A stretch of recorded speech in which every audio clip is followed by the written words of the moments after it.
Hi, the PXW FX9 has a number of advanced recording techniques. These allow you to shoot slow motion, time-lapse, or capture unexpected events with ease. In this video, I'll take a look at these functions and how to use them. S&Q motion allows the camera to shoot at a frame rate that is faster or slower than the playback frame rate. By shooting at a lower frame rate than the base frame rate, action can be sped up. Sometimes this is called undercranking. By shooting at a higher frame rate than the base playback rate, action can be slowed down, and this is often called overcranking. When shooting UHD, the camera can shoot at between 1 frame per second and 60 frames per second. When set to HD, the camera can record HFR, that's high frame rate slow motion, at up to 120 frames per second, with higher frame rates of up to 180 frames per second becoming available in future firmware updates. To use the S&Q function, start by choosing the optimum imager scan mode based on the highest frame rate that you wish to shoot at via Menu, Project, Record Format, Imager Scan Mode. To shoot between 1 and 30 frames per second, select FF, that's full frame 6K, for the best image quality. If you don't have a full frame lens, then choose S35, that's Super 35 4K. To shoot between 30 and 60 frames per second, select S35 4K. A future firmware update will add a further 5K scan mode that will also be suitable for shooting between 30 and 60 frames per second. To shoot at 100 frames per second or higher, select either FF2K or S35 2K. But be aware that the image quality will be reduced when using either of the 2K scan modes. To get the very best results from the 2K scan modes, it's suggested that you only use the default original gamma setting or standard gamma's standard 1 to standard 6. When using the Cine EI mode, it's recommended that you use a lower exposure index, such as 400 EI or 1000 EI, so that your recordings are brighter than you would have normally. Next, select the recording codec.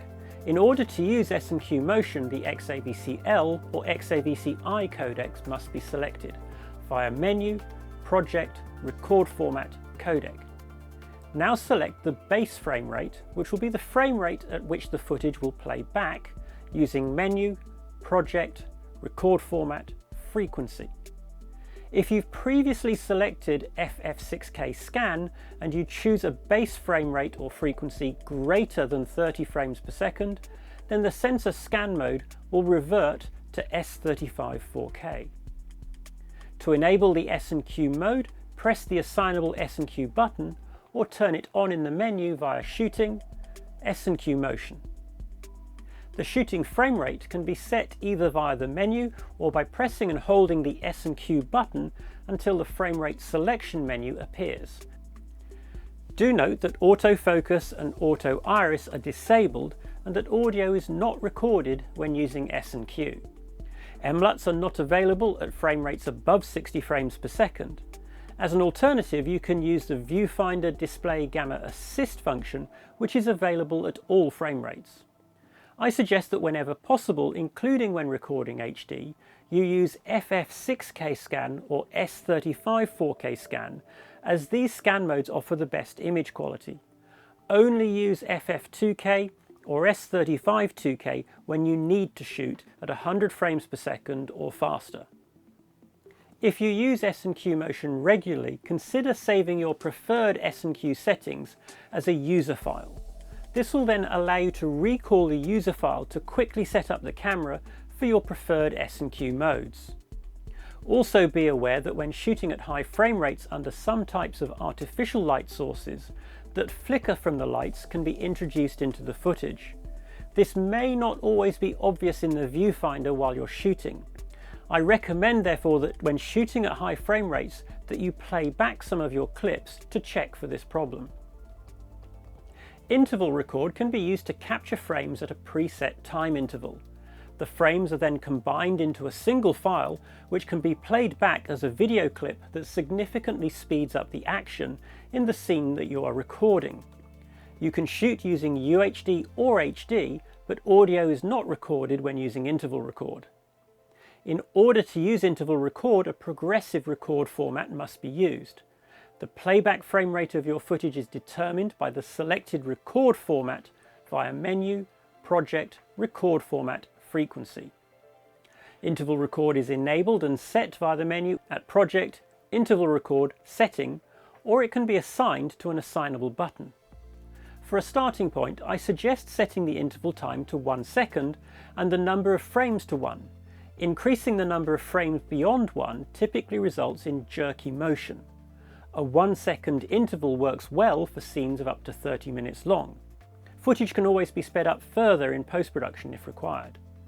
For longer shooting periods, consider using a longer interval. You should also consider using a slower shutter speed, especially when shooting night scenes, to add a pleasing bit of blur to any motion.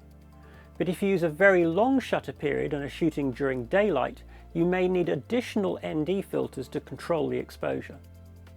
The Picture Cache Record function allows you to capture action that has occurred in the few seconds prior to the moment when you press the camera's record button.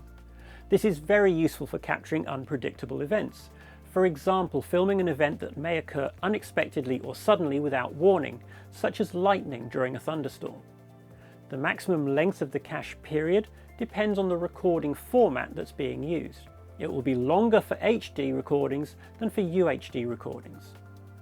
To enable Picture Cache Record, go to the menu and Project, Picture Cache Record, Setting. To quickly turn Picture Cache on and off, you can assign the function to an assignable button.